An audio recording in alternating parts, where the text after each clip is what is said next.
तो ओम नमः शिवाय, श्री शिवाय नमस्तुभ्यम, जय श्री महाकाल। जी हाँ भक्तों, क्या आप कभी घर में कोई ऐसा व्यक्ति है जिसका विवाह नहीं हो पा रहा? आप लोग उसके विवाह के लिए बहुत ज़्यादा परेशान हो कि आखिरकार इसका जो विवाह है वो हो क्यों नहीं पा रहा है। जब भी आप कोशिश करते हो, प्रयास करते हो उसके विवाह के लिए कि इसका व्यक्ति का जो विवाह है वो हो जाए, लेकिन कोई ना कोई समस्या, कोई ना कोई अड़चन आ रही है जिसके कारण उस व्यक्ति का जो विवाह है वो नहीं हो पा रहा है। तो आपको परेशान होने की कोई ज़रूरत नहीं है। आज जो मैं आपको उपाय बताने वाला हूँ, अगर आपने केवल और केवल इतना ही कर लिया तो अवश्य रूप से उस व्यक्ति का जिसका भी विवाह नहीं हो पा रहा, जिसमें अड़चनें आ रही हैं, अवश्य रूप से उसकी जो अड़चन है वो दूर होगी और आपके घर के उस व्यक्ति का पक्का है 100% विवाह होगा ही होगा। क्या करना है, कैसे करना है, पूरा आपको समझाने वाला हूँ। तो बस उपाय ध्यान से सुनिएगा, अच्छे से करिएगा। अगर आपने आज का ये उपाय ध्यान से सुन के अच्छे से कर लिया तो अवश्य रूप से आपके घर का जो कोई भी व्यक्ति है जिसका भी विवाह नहीं हो पा रहा, अवश्य रूप से उसका जो विवाह है ना वो होगा ही होगा। देखिए, पूज्य गुरुदेव की जो कथा होती है, जैसे कि आपको पता होगा कि पूज्य गुरुदेव की कथा में लाखों की भीड़ आती है। कैसे भीड़ आती है? लाखों की भीड़ आती है। और जब गुरुदेव की कथा में लाखों की भीड़ आती है तो वहाँ ज़्यादातर जो भक्त रहते हैं वो क्या करते हैं? पत्र के द्वारा, किसके द्वारा? पत्र के द्वारा अपनी मनोकामना गुरुदेव तक पहुँचाते हैं। तो अभी गुरुदेव की कथा चल रही थी, आज से 4-5 महीना पहले की बात है। गुरुदेव की कथा चल रही थी और गुरुदेव की कथा में लाखों की भीड़ आई। अब जब गुरुदेव की कथा में लाखों की भीड़ आई तो वहाँ ज़्यादातर जो भक्त थे उन्होंने क्या किया? पत्र के द्वारा अपनी मनोकामना गुरुदेव तक पहुँचाई। अब जब गुरुदेव के पास पत्र पहुँचा और गुरुदेव ने पत्र पढ़ा तो वहाँ गुरुदेव ने देखा कि ज़्यादातर जो भक्त है ना उनकी केवल और केवल एक ही मनोकामना है। क्या मनोकामना है? कि गुरुदेव, हमारे घर का एक व्यक्ति है, किसी का लड़का है, किसी का लड़की है, उसका विवाह नहीं हो पा रहा, हम लोग बहुत ज़्यादा परेशान हैं उसके विवाह को लेके, कृपया करके कोई ऐसा उपाय बता दें ताकि उस व्यक्ति का जो विवाह है वो हो जाए।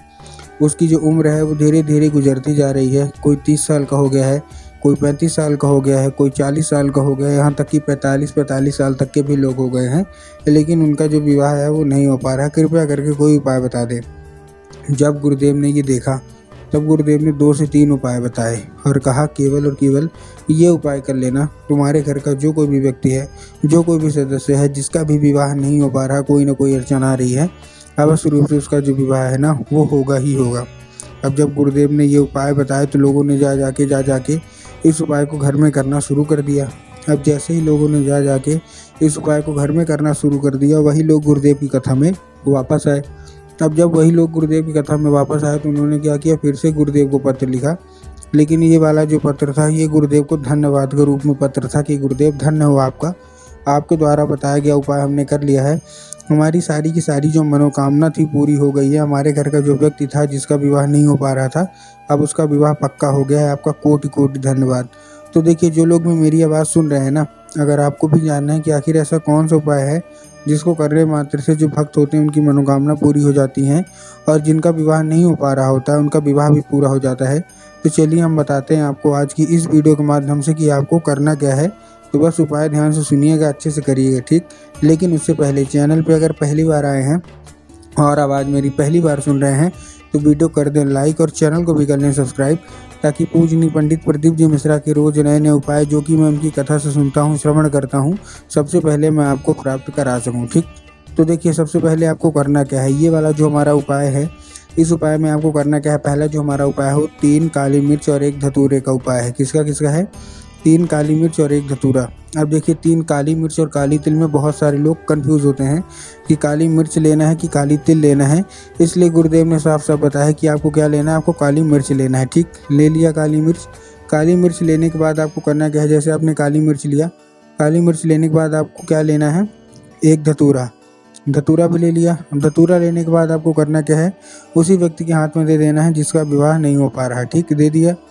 देने के बाद आपको करना क्या है? जैसे आपने दे दिया, देने के बाद आपको क्या करना है? देखिए, उसको बोलना है सीधा सीधा चला जाए शिव मंदिर, और शिव मंदिर में आपको दक्षिण दिशा में बोलना है खड़ा हो जाए और उत्तर की ओर अपना चेहरा कर ले। अब देखिए, दक्षिण और उत्तर में भी बहुत सारे लोग कंफ्यूज होते हैं कि दक्षिण क्या है, उत्तर क्या है, हमको थोड़ा साफ साफ बताएं। तब गुरुदेव ने साफ साफ बताया है कि आप जिस भी शिव मंदिर जा रहे हैं उस शिव मंदिर का जिधर साइड जलाधारी हो, आपको अपना चेहरा उधर साइड करके खड़े हो जाना है, ठीक। खड़े हो गए।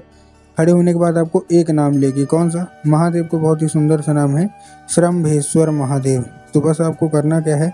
आपको श्रम्भेश्वर महादेव का नाम लेके उन्हीं का स्मरण करके आपको चुपचाप से क्या कर देना है? आपको अर्पित कर देना है। बस पूज्य गुरुदेव कहते हैं कि अगर आपने श्रम्भेश्वर महादेव का ये उपाय कर लिया तो अवश्य रूप से जो मनोकामना है ना वो पूरी होगी ही होगी। ठीक है, ये था हमारा कौन सा, ये था हमारा सबसे पहला उपाय। अब हम चलते हैं अपने दूसरे उपाय की ओर।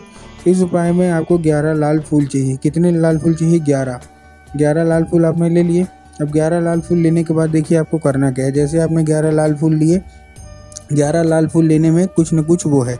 सबसे पहले जो फूल है कहीं से भी कटा फटा या खंडित नहीं होना चाहिए, सबसे पहली चीज़ आपको ध्यान रखना है। दूसरी चीज़ आपको क्या ध्यान रखना है कि जो फूल है वो एक किस्म का होना चाहिए। एक किस्म का मतलब अगर आप गुलाब का फूल ले रहे हैं तो केवल गुलाब का लीजिए। अगर आप गुड़हल का ले रहे हैं तो आपको केवल गुड़हल का लेना है। ये नहीं कि 2 फूल गुलाब के ले लिए, 3 फूल गुड़हल के ले लिए, ऐसा आपको नहीं करना है। ठीक, ले लिया आपने। लेने के बाद देखिए आपको करना क्या है। जैसे आपने ले लिया, लेने के बाद आपको 1-2 काम करने हैं। लेने के बाद पहुंच जाना है सीधा शिव मंदिर। अब देखिए शिव मंदिर पहुंचे होंगे, आपके दिमाग में क्या आएगा कि जाएंगे और बाबा भोलेनाथ के ऊपर आप चुपचाप क्या कर देंगे, अर्पित कर देंगे, जो कि पूर्णतः गलत है। आपको बाबा भोलेनाथ के ऊपर क्या करना है, अर्पित नहीं करना। आपको किसके ऊपर अर्पित करना है? आपको अर्पित करना है माता शोक सुंदरी के ऊपर। अब देखिए जिनको पता है कि माता शोक सुंदरी की जगह कहाँ होती है उनका तो ठीक, लेकिन बहुत सारे ऐसे लोग हैं जिनको ही नहीं पता कि माता शोक सुंदरी की जगह होती कहाँ है।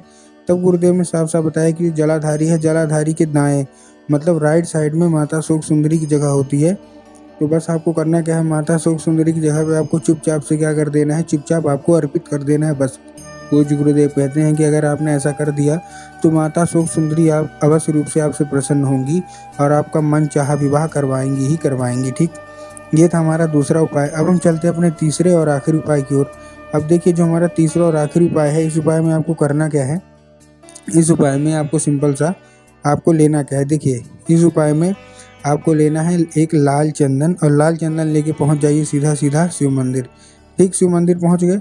अब शिव मंदिर पहुंचने के बाद आपको करना क्या है। जैसे आप शिव मंदिर पहुंचे, शिव मंदिर पहुंचने के बाद आपको अभी मैंने माता शोक सुंदरी की जगह बताई ना, बस वहीं पास अपने दाहिने हाथ की कोई एक उंगली से, किससे, दाहिने हाथ की कोई एक उंगली से आपको 3 बार बिंदी के रूप में टीका लगा देना है। कितनी बार? 3 बार आपको बिंदी के रूप में टीका लगा देना है। ठीक, लगा दिया। 3 बार बिंदी के रूप में टीका लगाने के बाद आपको करना क्या है, मनोकामना मांगिए। ठीक, कि माता हमारा विवाह नहीं हो रहा, कृपया करके विवाह कराइए, और उसको औषधि के रूप में मांग लीजिए। माता कृपया करके हमको इसको औषधि के रूप में प्रदान करिए, हमारा विवाह नहीं हो पा रहा।